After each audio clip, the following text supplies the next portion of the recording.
Hello, everyone, and welcome to Asian Viewpoints with Mary Sitt. Our guest today believes the power of diversity, and he spreads that message in a fun and entertaining way. Teja Arboleda is the president and creative director of Entertaining Diversity, Inc. He's also an acclaimed speaker, an educator, and an award-winning producer. He co-hosts a podcast called Living Forward. Teja, thanks for being here today.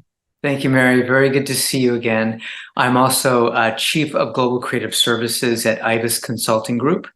So that's a lot of the work that I do these days, and all surrounding DEI issues as well. Okay. So tell me, why was it so important to you in the beginning to make sure that diversity was presented in a fun and entertaining way? Was that sort of like a little bit of sugar helps the medicine go down?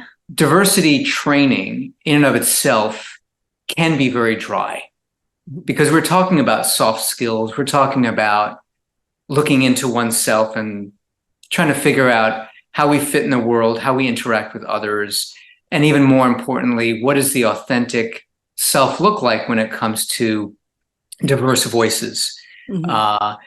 And in order for people to be able to ingest it comfortably, and to listen to stories that can be very difficult and maybe even conflicting, I had thought many years ago, decades ago, the best way to approach it would be to tell stories and make it entertaining. So back in the early 90s, I embarked on a mission to figure out a way to do that through theater and video and e-learning. And so that's what I've been doing since the early 90s. Al Franken is the one who sort of gave you your name of your one-man show, Ethnic Man, and you were working at the time as a producer, I believe, at Frontline PBS's show, right? Tell me what happened and how you just stopped and went on your own because of what happened. Sure. I was assistant director and editor at Frontline at the time, and Al Franken had been giving a talk at Harvard University Kennedy School of Government. And I had gone to see him talk about comedy and politics and how to merge the two. The talk was okay. It wasn't great, but particularly what grated me was his inability to see that what he said was offensive to others, including jokes about racial minorities, jokes about women, jokes about people with disabilities. And so I challenged him in front of all these people in the audience, and I asked him on microphone, what does he plan to do to improve Saturday Night Live's mission and the way that they're perceived in the world? And he made more jokes, and he kept calling me that ethnic guy. Mm. So it was at that point when I realized that my role on earth was to battle this man. Well, not this. I don't care about Al Franken, but what I care about is that the attitude. Yeah, the importance of really having this discussion in a constructive way. So that became my pilot program, was a comedy one-man show called Ethnic Man. Can one performance or one lecture or one talk to hundreds of students really make a difference and change that student's life who's listening in terms of diversity and inclusion? Yes, but that's only if they're willing to. Okay. In other words, diversity training or engagement is only as good as who's receiving the information. Okay. So if you're not willing to change, it doesn't matter what someone says. You're not willing to change. Right. But college and universities are environments in which people are challenged to change. Mm-hmm. They're challenged to rethink. They're challenged to think for themselves, mm-hmm. and improve their own odds and view the world in a different way. So the environment of colleges necessitate that, and they bring that. And I was a college professor for 16 years, and that was part of my mission as well, was to help open minds.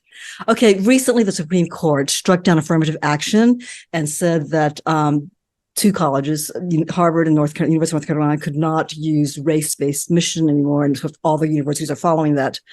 Do you think this will be a chilling effect on college applicants of color? If the idea is to diversify the student body in order for all students to be aware of and to be appreciative of different perspectives and different cultures, then that needs to be the case. Harvard University is a great example of a legacy establishment that doesn't even look at its own history in a very healthy way. Just even understanding where they reside and where the money goes and how they even propagate their graduates into our legal system and into our Supreme Court and into our government, and how those policies are made based on what they understand to be normal, or average. And if diversity doesn't play a role, then we can't make progress in this country unless people from those institutions have those experiences, like diverse student body or diverse faculty. Teja, in the last few years, your work has focused on teaching companies around the world about diversity and unconscious bias at the workplace.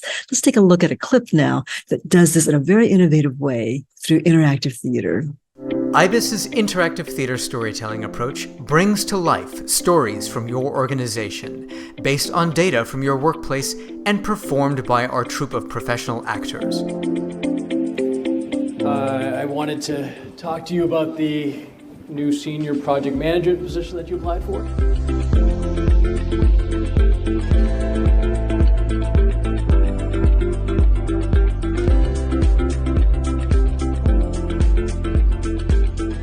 I want to make sure you hear this the right way, right? You are a great asset to the team, and people like working with you. You're a calming influence. Actors stay in character after each scene to answer learners' questions about their actions, their feelings, their intentions, and the impact of other characters having on them and their work. Hearing fellow audience members' questions opens learners' eyes and minds to different ways of interacting. Could one of you two please take notes? Why were the women the only two that could take notes? I'm used to them taking notes. Do you think the Supreme Court ruling will have a spillover effect in the corporate world? With all the DEI officers, will they be sort of rebranded because, their companies are going to be shy away from that phrase, or what? What do you think? How do you think it's going to play out corporately? Of course, it's going to have a tremendous impact on diversity in the workplace and DEI initiatives. It already has. It has the early part of the Trump administration when the executive order was written in order to eliminate DEI efforts in all government subsidized DEI programs. And that bled out into a lot of other corporate America because they were scared. Do we get it? Do we engage at this particular time? The same is happening now again, and it's different. It's insidious, actually. Right. But so we're seeing some corporations are responding with pulling back their trainings or their initiatives, or they're letting DEI directors go, or they're ending their long-term programs to be more inclusive and that kind of language. At the same time, and just an interesting article that I read today, that even law firms are starting to fight back. So if a law firm wants to diversify its staff in order to meet the diverse clientele, they're going to do that. If a law firm says we're going to fight back, that's good incentive for all of us to continue doing this good work. When you're up there giving your speeches or producing your pieces and all the different media you work with, it's not just let's get together and kumbaya and hold hands and sing. What's your really essential message? And is there any way we can break through all the different cultural wars? And we have a lot from the top all the way down. School boards and teachers, and it goes on and on. What's your message of finding common ground? There's a big difference between debate and dialogue and law and human rights. So an example is, on one hand, you can have a discussion and you can have disagreements, let's say, about abortion. Yes, you can. We live in a country where supposedly we have freedom of speech, we have democracy, we have the platforms in order to be able to do that. That's very different from eliminating women's rights to their own bodies. Right. There is no dialogue about that. That's a human rights issue. Mhm. There's also a difference between having a dialogue about whether or not we should have books in the classroom that talk about, let's say, slavery in the United States and the impact it had on corporations in a positive way and the impact it had in a negative way on people of color in America, even today. That's what you can have a debate about that. It's another thing if you say no more of those books because we don't want it for you. That goes against the First Amendment, Right. clearly, very, very just outright. So it's a human rights issue that we're talking about. At the same time, we're having a dialogue. So impact, yes, but we have to stick to our intentions to make sure that everyone feels like they have a voice and that they can be heard. Otherwise, it's just chaos. People feel like they need to belong. So offer them that.